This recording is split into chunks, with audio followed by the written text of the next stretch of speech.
Salut, c'est Ryo, bienvenue sur Ryoki Manga. Aujourd'hui, c'est le bilan lecture du mois d'octobre. Donc j'ai inclus quelques petites lectures du mois de septembre parce que j'avais pas fait de bilan lecture avant. Il y a pas mal de choses, on va aller très vite. Comme d'habitude, j'ai sélectionné 3 coups de cœur. Alors franchement, ce mois-ci, j'aurais même pu en mettre un peu plus et j'ai eu une déception aussi. Donc c'est parti pour le bilan.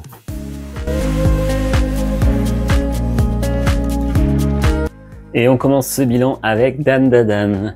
Et ouais, je me suis mis à jour. Et ce que je peux vous dire, c'est que j'apprécie de plus en plus. En fait, ce que j'aime maintenant, c'est vraiment tout ce groupe qui se crée au fur et à mesure de l'histoire, tous ces personnages qui s'ajoutent. Et en fait, ça forme vraiment une espèce de petit groupe de patrie super cool. Et ils ont chacun leur personnalité. Du coup, ils apportent chacun une touche d'humour différente. Et c'est vraiment ça que j'aime bien. Mais par exemple, le gars qui est fan de Gundam, qui a un humour assez en dessous de la ceinture, franchement, je le trouve plutôt cool. J'aime bien, il veut se rendre indispensable au groupe et finalement, il y arrive un peu, quoi. Il arrive à être indispensable et moi, j'apprécie ce personnage, du coup, je le trouve vraiment sympa.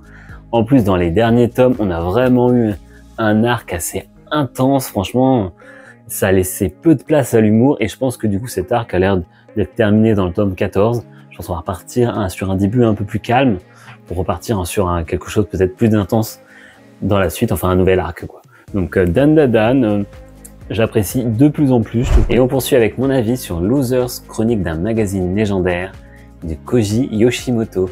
Et ouais, j'avais craqué pour ce manga, pour la création en fait d'un magazine de prépublication qui existe vraiment au Japon. Et ce magazine, c'est Manga Action, le premier magazine seinen au Japon. À travers ce manga, on va suivre sa création. Forcément, on a des auteurs connus qui vont se greffer là-dedans. Et c'est super intéressant. Si vous êtes curieux un peu, c'est un peu un manga historique en fait, hein, mais bon, ça parle de manga. Donc pour le coup, moi j'ai beaucoup aimé Losers. Alors certes, les dessins sont un peu particuliers, hein. Il faut adhérer au dessin, mais une fois qu'on est dedans, ça passe plutôt bien. Losers, c'est vraiment une bonne surprise et c'est un manga en 3 tomes aux éditions Akata. Et on poursuit avec un manga dont je vous rabâche sans cesse que c'est trop bien. Et c'est Médailliste. Donc j'avais acheté la suite, j'avais été convaincu par le premier tome, et moi je suis toujours convaincu par cette suite en fait. On a toujours des dessins qui sont toujours aussi beaux, et on a toujours des personnages toujours aussi attachants. En plus, on rentre vraiment dans le dur du récit, parce que voilà, la compétition commence, et notre petite héroïne va se mesurer à d'autres filles de son âge. Ce que j'aime bien, c'est en fait que les personnages sont vraiment touchants. Et c'est vraiment cool. On a par exemple, je ne sais plus dans lequel de ces tomes, on a la mère en fait de notre héroïne qui se remet en question et je pense que c'est un moment qui est plutôt touchant et c'est aussi une façon de questionner à notre époque qu'est-ce qu'un parent, ce genre de choses et c'est vraiment cool. Franchement, pour le coup, Médailliste, alors c'est de qui déjà? Tsuruma Ikada, c'est vraiment une bonne pioche, hein. C'est beau, c'est touchant et en plus ça nous entraîne dans le patinage artistique. Alors on a beaucoup de termes par contre, beaucoup de termes, les doubles sauts, les machins, alors ça c'est le côté facile, hein. Je vous épargne mes côtés compliqués parce que je les ai pas retenus. Mais franchement, un très bon manga, d'ailleurs un animé va sortir. Mais bon, moi je vous conseillerais plutôt de commencer par le manga. On poursuit avec un manga que je vous avais présenté dans volume 1 et c'est Murderlock de Mizushiro Mizuki et Kodai. Donc je vous l'avais dit, j'avais été moyennement convaincu. Je trouvais la première partie assez sympathique. Et puis la seconde partie un peu molle. Pourtant, il y avait de l'action, mais ça m'avait pas spécialement convaincu. Et puis finalement, je me suis attaqué à la suite. Et franchement, j'ai bien aimé. J'ai bien aimé parce qu'il y a beaucoup plus d'enjeux à partir du tome 2 et du tome 3. Une espèce de classe verte où notre héros et ses camarades de classe doivent faire des choses que je vous dirai pas pour pas vous spoiler. Mais franchement, ça donne une bonne dynamique. Et il y a pas mal de rebondissements, et cela tout au long de l'œuvre, et c'est parfois même imprévisible. Alors ce que j'ai bien aimé dans cette œuvre, je vous l'avais déjà dit, mais les dessins, je les aime beaucoup. Autre chose que j'aimais bien, c'était les personnages de Murderlock, parce que justement, je me plains souvent qu'on a des héros qui veulent faire le bien. Et bien que ça soit à leur honneur, tout à leur honneur de faire le bien, on a besoin aussi un peu de personnages barrés. Et pour le coup, Murderlock, il y a des personnages barrés, hein. Franchement, tous ces camarades de classe qui sont des psychopathes, ils ont tous une personnalité propre Et ils ont tous un côté barré qui leur est propre aussi, et c'était franchement appréciable. En plus, on apprend à les découvrir au fur et à mesure des tomes via des flashbacks, et ça permet aussi à l'auteur de parler un peu de sujets de société. Bon, alors c'est très vite effleuré, mais c'est toujours ça de prix. Donc voilà, au final, Murderlock en 5 tomes, et ce que je vous le conseille, c'est un bon divertissement. Ça n'ira pas au-delà du divertissement, ce sera pas un chef-d'œuvre non plus, parce que malheureusement, je vous dirais que la fin est un peu expédiée. Alors, elle est satisfaisante, mais je la trouve très vite expédiée malgré tout, et elle laisse une porte ouverte à une suite qui n'a pas l'air d'exister, donc voilà. Ça reste pourtant un bon divertissement, ça reste un bon manga, mais ce sera jamais un chef-d'œuvre. Premier coup de cœur de cette vidéo, et je pense que ça ne surprendra personne, c'est Immortalité et Châtiment de Kentaro Sato. Donc c'est huis clos à base de zombies était vraiment une très bonne pioche. Vraiment, Kentaro Sato nous emmène toujours dans des endroits inattendus, et là on a un héros en fait qui va se retrouver bloqué dans un love hotel juste après que son coup d'un soir se soit barré avec son fric. Le souci c'est que justement dans ces love hotels, pour en sortir, il faut payer avant de sortir. Donc du coup il reste bloqué, et puis de toute façon il y a une épidémie de zombies qui fait rage dans tout le Japon. Donc autant vous dire que finalement il est bien mieux dans sa love hotel. Le nouveau Kentaro Sato, franchement, c'est vraiment une bonne pioche. Le héros, tu te dis, c'est le héros basique, innocent, et non, très vite, t'apprends que c'est pas du tout ça. Et c'est là où Kentaro Sato est fort, c'est qu'il nous ramène toujours à des personnages torturés, des personnages qui ont un passé parfois lourd, parfois dur. Et là, ce manga ne déroge pas à la règle. Vraiment, mais je vous en dirai pas plus là-dessus. À vous de le lire, à vous de voir pour la personnalité du héros, mais il est très particulier. Et c'est d'autant plus rigolo et parfois un peu bizarre. Ce que j'ai aimé dans ce récit, c'est le côté vraiment invasion de zombies, mais dans un huis clos, bloqué dans un love hotel. Pour l'instant, alors bien que je ne sois pas du tout un adepte des love hotels, et je n'ai jamais mis les pieds, même en allant au Japon, je veux dire que c'est plutôt bien exploité en fait. Le récit exploite vraiment bien l'endroit, l'environnement, et pour l'instant, ça nous apporte vraiment des scènes assez inattendues, des personnages assez creusés, et surtout leur psychologie qui est assez creusée. On voit le passé de chacune en fait, des personnes qui sont dans les chambres autres que celles du héros. Et il y a aussi des petites critiques forcément de la société, puisque Kentaro Sato, il aime bien faire ça aussi. Et en plus, je rajouterais que le dessin, mon Dieu, il s'est encore amélioré. Alors je sais pas si c'est vraiment amélioré ou si il a voulu donner un autre ton par rapport aux autres mangas qu'il a fait, mais clairement, on est sur quelque chose d'encore différent de Magical Girl of the End ou Magical Outside. Et franchement, c'est pas pour me déplaire, parce que je dois avouer que les zombies, ils sont vraiment crado. Franchement, cette tête-là, elle est pas pour me déplaire. Donc voilà, c'est mon premier coup de cœur du mois d'octobre. Donc, Immortalité et Châtiment, je vous le conseille fortement. Et sans plus attendre, le deuxième coup de cœur. Et ouais, on passe déjà au deuxième coup de cœur, et c'est un manga français. C'est FreeQuest de Néo et Renaud Lemaire. Donc ce manga français m'a fait forte impression. Déjà, ne serait-ce que graphiquement, je le trouve très joli, et on a des pages couleurs qui sont vraiment sublimes et qui ne seront pas sans rappeler celles de Tony Valente. Et oui, puisque comme je vous l'ai dit, je suis allé au Quai des Bulles, un festival. J'en ai profité pour me faire dédicacer ce tome, et j'ai parlé avec le dessinateur Néo qui m'a dit qu'au niveau de la colorisation, il m'a s'inspiré énormément de Tony Valente, qu'il admire beaucoup en fait. Il adore sa colorisation, je pense qu'on est plusieurs à vraiment aimer, et du coup ça se ressent. Les premières pages couleurs sont franchement, je vous remonte, mais elles sont franchement sublimes quoi. Franchement, c'est trop beau. Rien que ce pauvre personnage là qui se prend un coup dans le dos, mais ce ciel, ça paraît con comme ça, mais magnifique. Donc voilà, en dehors de ces dessins qui sont magnifiques et ces couleurs, et franchement, on a un univers qui est vraiment travaillé, vraiment complexe, vraiment original, et c'est un espèce de petit road trip du coup qui va s'enclencher. Et moi, j'adore les road trips, donc ça fait vraiment le sel pour moi. Ça fonctionne super bien. En fait, c'est l'univers qui nous enchante, malgré que ce soit pas totalement enchanteur, parce qu'il y a un univers plutôt dur. Il y a plein de petites surprises, il y a plein de petites choses qui font que ça donne l'originalité à ce titre. Et pour le coup, c'est un véritable coup de cœur et ça va là vraiment au-delà en fait de mes attentes. Hein. Je m'attendais à un bon manga, enfin voilà. En général, les auteurs français ne me déçoivent pas, mais là c'est vraiment un très bon tome. Donc j'attends la suite avec impatience et de ce que m'a dit Neo, ce serait prévu normalement pour Japan Expo. Je vous en ai parlé il n'y a pas longtemps. Peut-être que je comptais abandonner. Et j'ai lu la suite avant de faire un choix. Donc, The Summer Ikarudai de Mokuren. Et ben voilà, donc je comptais peut-être abandonner parce que j'avais trouvé le premier tome vraiment génial et les seconds qui suivaient un peu mou. Et du coup, en fait, ce tome 4 m'a réconcilié avec l'œuvre. En fait, l'auteur le dit lui-même à la fin du manga, mais on avait un premier arc vie quotidienne. Et on entame avec ce tome l'arc résolution du mystère.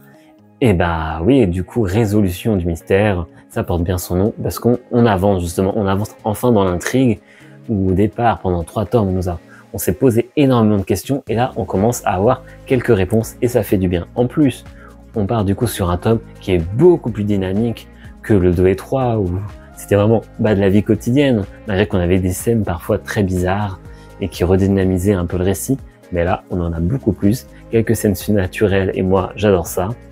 Et forcément, des résolutions un peu du mystère, donc l'enquête avance pour savoir ce qui se passe dans ce village, et ça fait plaisir. Donc, ce tome m'a réconcilié avec l'œuvre. En tout cas, The Summer Ikarudai, donc le tome 4, ça repart sur de bonnes rails, donc je vais continuer. C'est plutôt une bonne pioche, après quelques tomes qui m'avaient déçu. Parce que je vous en parle jamais assez, Starving Anonymous, et c'est un de mes coups de cœur. Et oui, clairement, je vous l'ai dit 100 fois, mais Starving Anonymous, franchement, c'est vraiment une pépite. Alors, Starving Anonymous, je vais quand même vous dire de qui. Alors, au scénario, c'est Yu Kuraishi, au dessin, c'est Kazu Inabe, et le concept original, c'est Kengo Mizutani. Donc voilà, ils sont 3, ça a l'air d'être un trio gagnant, clairement. Donc dans ce manga, c'est vraiment sans concession, que ce soit dans le dessin, on va sur du gore, du trash, mais le dessin est toujours là pour nous amener dans une ambiance parfois pesante, parfois intrigante ou qui nous fait froid dans le dos. Clairement, parce que vous connaissez la thématique, je vous en ai déjà parlé, une ferme humaine. Notre héros se retrouve dans une ferme humaine où les gens sont engraissés, les gens sont modifiés génétiquement. Il y a des rapprochements physiques forcés justement pour la reproduction. Bref, ça touche vraiment à des thématiques assez osé et le manga le fait très bien. Alors certes, on pourrait se demander qui instrumentalise tout ça et le sait finalement assez rapidement dans ces 7 tomes et pourtant le récit arrive toujours à être dynamique, à se renouveler et nous apporter différentes choses. Et franchement, c'est vraiment une pépite. J'ai vraiment adoré ce manga. Alors certes, on a peut-être un héros assez basique, comme beaucoup de héros, mais alors je vous raconte pas, les autres ils sont vraiment très spéciaux, très spéciaux. Donc un manga qui ne nous laisse pas indemne, c'est parfois insoutenable, parfois ça nous fait froid dans le dos, et en plus on a vraiment un scénario intelligent. Donc voilà, je vous conseille vivement de lire Starving Anonymous si vous l'avez pas déjà fait, et de vous lancer bien sûr dans sa suite qui est sortie tout récemment. Les kunyaman, les galettes, les crêpes, ça vous parle? Moi, ça me fait surtout penser aux chroniques de la mariée de Bretagne. Très grossier comme intro. Et du coup, j'ai acheté le tome 2, les chroniques de la mariée de Bretagne. C'est de Junji Takehara. Et j'avais beaucoup aimé le premier tome, pardon. Et ce second tome, je dois avouer que ça a un peu redescendu. Pourtant, l'intrigue avance, mais je sais pas, le premier tome est peut-être plus dynamique. Il y avait ce début d'intrigue, la découverte des personnages. Donc là, ça prend un peu plus son temps. L'intrigue avance, mais pour l'instant, j'ai l'impression qu'on ne sait pas trop où on va. Il y a la relation des personnages qui prend beaucoup de place. Et d'ailleurs, je suis assez surpris de lire dans le message de l'auteur qui se trouve ici, que celui-ci considère comme une comédie romantique. Alors, je crois que Kurokawa le met en shonen. Et je dois vous avouer que pour l'instant, à la lecture, ça me semble beaucoup plus proche d'un shonen que d'une comédie romantique. Donc voilà, ce tome 2, c'est vraiment un road trip en Bretagne. Et bien que j'aime bien les personnages, pour l'instant, Je suis moyennement convaincu, j'avoue que ce tome 2 m'a un peu déçu. On verra avec le tome 3 ce qu'il en est, parce qu'il y a quand même une intrigue qu'on suit et qu'on a un petit cliffhanger à la fin de ce tome. Donc à voir où ça va nous mener. Mais je trouvais ce tome un peu trop posé pour moi. Et on continue avec ma petite déception du mois. Et oui, malheureusement, j'aimerais qu'il n'y ait pas de déception. Mais pour le coup, Higurashi-go m'a déçu, voilà. Alors j'aime énormément l'anime. Je l'ai vu énormément de fois. Et du coup, là, on a affaire à je sais pas ce qu'on a à faire en fait. Je sais toujours pas en fait. J'étais presque persuadé que c'était une suite, puis finalement, j'avais l'impression de lire ce que j'ai vu en animé. Et conclusion, en fait, j'ai l'impression d'avoir lu ce que j'ai vu dans l'animé. Donc parfois, c'est pas une mauvaise chose. Et là, du coup, ce qui est perturbant, c'est que c'est un peu une version alternative. Et quand on connaît l'univers, c'est difficile de savoir du coup si on est sur une suite ou pas. Donc voilà, c'est toujours compliqué. Higurashi-go, alors c'est de Tomato Akase et de Ryu Kishi 7 qui a fait l'histoire et le jeu du coup. Et donc ouais, je suis un peu déçu parce que pour le coup, après avoir vu l'animé, c'est compliqué de passer au format papier. Donc même si les dessins sont beaux et très réussis au moment où les personnages s'énervent, où ils sont un peu bizarres, je trouve que par exemple le héros Keiichi Maebara, pour le coup, lui, je trouve qu'il a une tête beaucoup trop ronde. Je vous montre quand même les dessins, comme ça vous avez Keiichi, le personnage masculin, et de l'autre côté, un super regard perçant. Donc ouais, c'est un peu ma déception du mois, c'est que j'ai l'impression de relire la même chose en fait, enfin de relire ce que j'ai vu, ce qui est pas toujours un problème, mais là pour le coup, je me suis un peu ennuyé, et malgré qu'il y a des petites choses qui diffèrent, mais que c'est très léger, voilà, je suis déçu quoi. En plus, j'avais l'impression qu'à la fin du tome 1, j'allais partir sur autre chose, j'étais vraiment sur une suite, et au final, je sais toujours pas en fait, clairement je sais pas. Alors je vais me procurer les 2 autres tomes qui concluent en plus du coup cet arc, on va appeler ça comme un arc, et on verra ce qu'il en est au final. Est-ce que c'est vraiment une suite? Est-ce que c'est vraiment une adaptation avec des moments alternatifs? Je ne sais pas, donc en tout cas pour l'instant, je suis un peu déçu, c'était pas ma lecture la plus passionnante que j'ai eue. Après ça me dérange pas pourtant de lire des choses que j'ai déjà vues en animé, ça me dérange pas, mais là pour le coup, le manga m'a pas emporté. Parce que je vais respecter Keikosu Inobu, cette fois-ci, je vais dire le bon nom de ce manga. Et ce manga, c'est pas Life, non, c'est Limite. Donc voilà, j'ai lu Limite, le tome 5. Et comme l'avait dit l'éditeur sur X, c'était vraiment un bon tome, plein de rebondissements. Alors Limite, franchement, pour l'instant, c'est vraiment un sans faute. Hormis peut-être le tome précédent où j'avais un peu moins apprécié parce que jusqu'à là c'était toujours excellent. Donc le tome précédent était un peu moins bon, un peu en dessous. Mais ce tome-là, ça remonte en flèche clairement. Très très bon tome. Toujours une intrigue très prenante. Et pourtant, bon alors c'est pas super épais, mais dans ce manga il doit se dérouler quoi, une trentaine de minutes. Et pourtant on arrive vraiment à aller sur à chaque fois un nouveau rebondissement, une nouvelle action qui dynamise le récit. Le seul reproche qu'on pourrait faire à ce manga, et je vous l'ai dit, c'est que voilà, c'est pas très épais. Et du coup, c'est extrêmement court à lire, ça se lit super rapidement et c'est super frustrant parce que c'est l'avant-dernier tome, il en reste plus qu'un et j'ai presque pas envie que ça se termine. Alors, en même temps, le récit est très bon, comme je vous l'ai dit, c'est excellent, donc en même temps, il vaut peut-être mieux que ça s'arrête maintenant, mais en même temps, on a envie d'en avoir encore un peu plus, quoi. Toujours triste quand un manga qu'on adore se termine. Donc là, avant-dernier tome, c'est toujours aussi bon. Et on continue avec Smile de Hattori Mitei, si ça se prononce plus ou moins comme ça. Donc Smile, l'histoire de ce gars qui va intégrer une secte pour retrouver son ex, j'ai trouvé ça vraiment excellent. En fait, c'est un thriller qui prend vraiment son temps au début, mais plus on avance et en fait, plus on est happé par la découverte de ce qui se passe dans cette secte. Parce que du coup, le gars va intégrer la secte pour retrouver sa bien-aimée. Et il va se trouver qu'il va devoir suivre tous ses adeptes et devoir faire face à des situations plutôt inattendues en fait. Il va devoir suivre des rituels, ce genre de choses. Et du coup, bah, c'est vraiment un excellent manga parce que je l'ai trouvé très addictif. Clairement, c'est addictif, on veut savoir ce qui se passe, on veut savoir ce qui se passe dans cette secte. Et bah, on n'est pas déçu. En plus, on a un dessin qui est vraiment au service du récit pour les moments vraiment d'effroi. On découvre des choses vraiment peu ragoûtantes et vraiment cool. Donc, j'ai pas grand chose à dire sur ce manga parce que je l'ai vraiment trouvé beau. Il fait pas partie de mes coups de cœur parce que je peux pas en dire non plus de 75 des coups de cœur. Mais franchement, Smile, pour l'instant, ce premier tome m'a vraiment convaincu. Un très bon manga. Ça prend son temps, mais c'est jamais ennuyant. Il y a toujours un rebondissement, il se passe toujours quelque chose. C'est pour l'instant très très bien mené. Le récit est vraiment très bien mené. On continue avec l'atelier des sorciers. Et oui, bah, je me suis lancé dans l'atelier des sorciers. Vous avez vu qu'il était derrière moi, qu'il n'est pas à moi. Mais je voulais lire quand même. Donc voilà, c'est de Kamome Shirahama. Et du coup, bah, j'ai lu ce premier tome. Alors j'avais beaucoup entendu parler de l'atelier des sorciers parce que, bah, comme tout le monde le sait, les dessins sont vraiment très très beaux. Voilà, dessin à l'appui. Vraiment, les dessins sont vraiment très très beaux. Et donc, on est sur une histoire de magie, d'une fille en fait, dans un univers où la magie n'appartient vraiment qu'aux sorciers.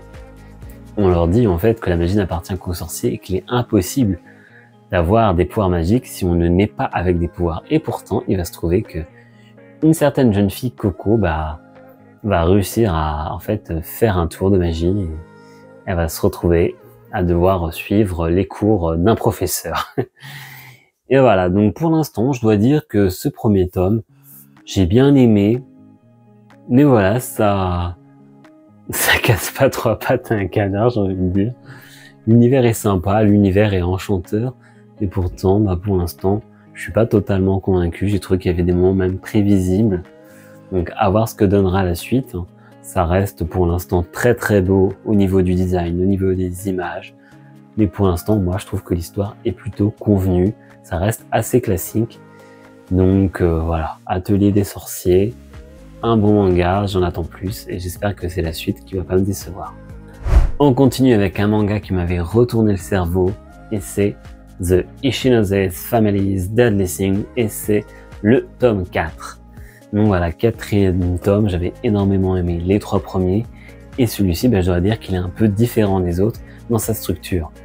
À la base, on avait vraiment un tome qui nous racontait quelque chose et un autre tome qui nous chamboulait et nous racontait finalement autre chose. On savait plus, en fait, ce qu'on pensait être vrai finalement était faux et ainsi de suite avec le tome 3 qui avait fait exactement la même chose. On avait retourné la situation et là, pour le coup, bah, dans ce tome-ci, ça va plus vraiment être un tome qui va faire ça, mais j'ai plus l'impression qu'on va avoir cette situation plusieurs fois dans le tome.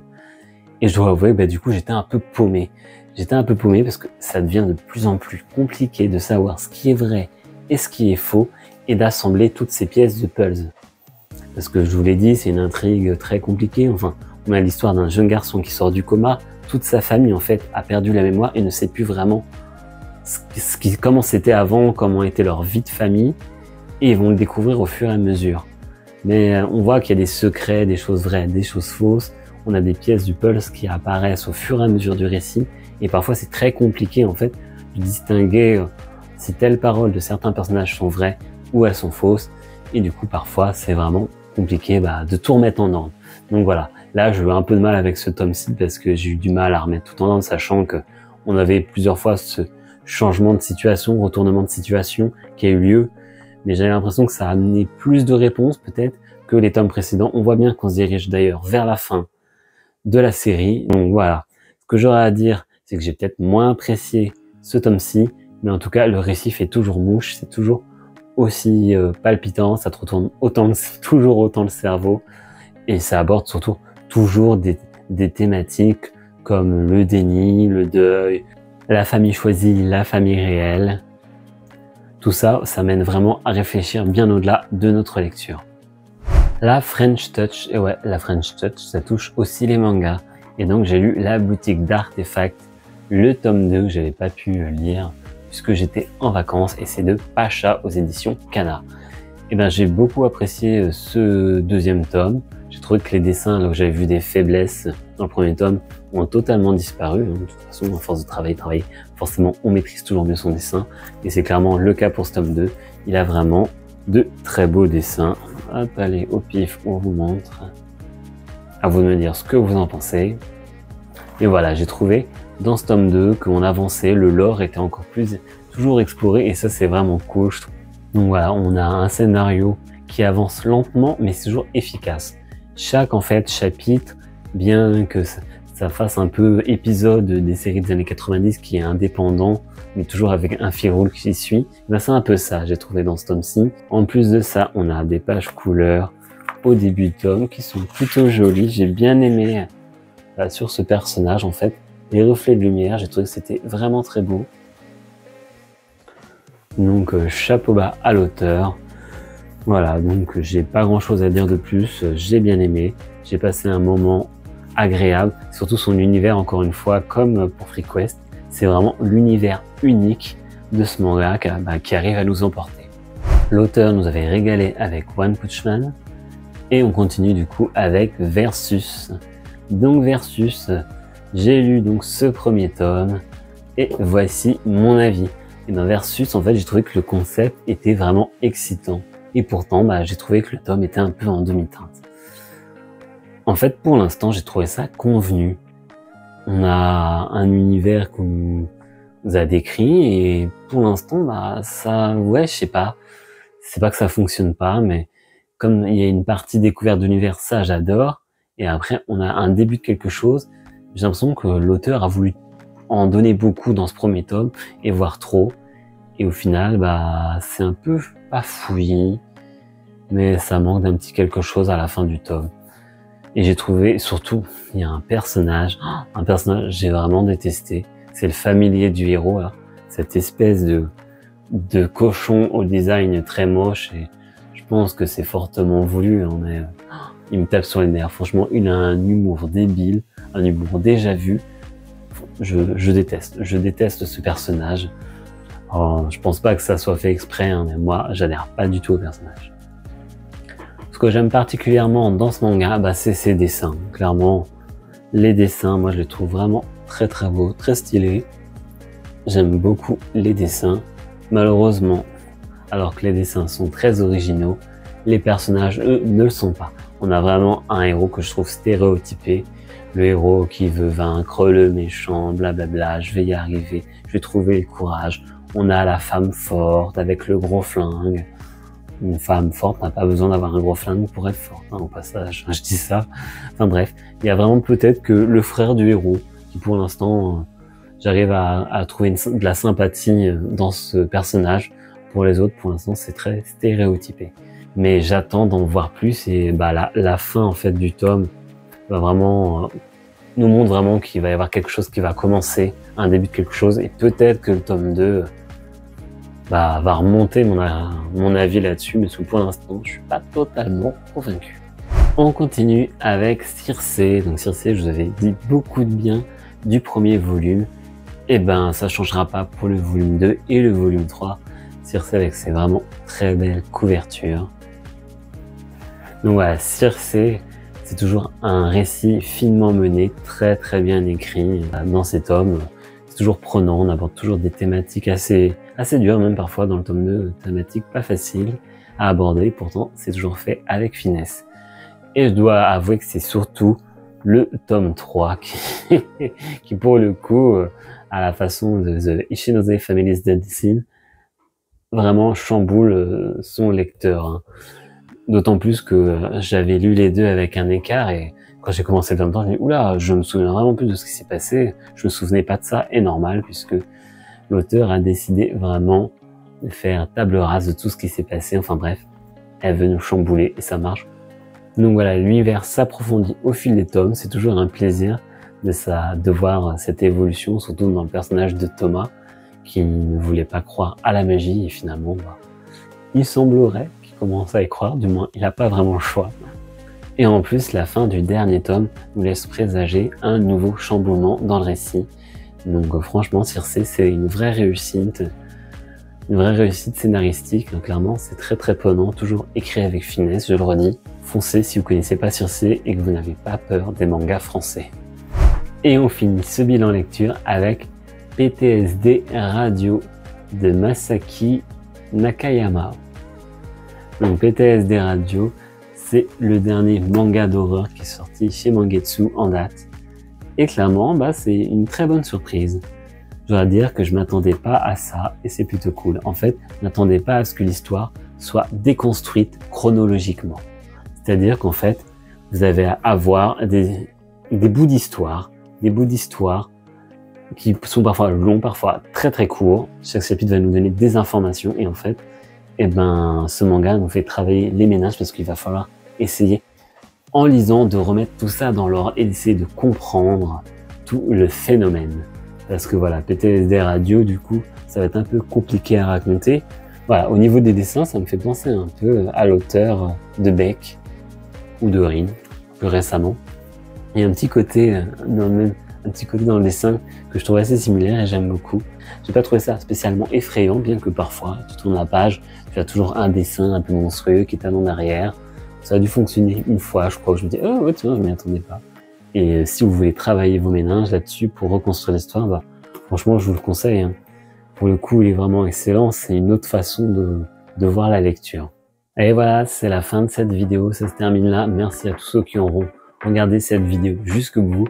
N'hésitez pas à liker si vous avez aimé, à partager parce que moi, ça me fait du coup plaisir de partager un peu ce que je fais avec autant de personnes que possible.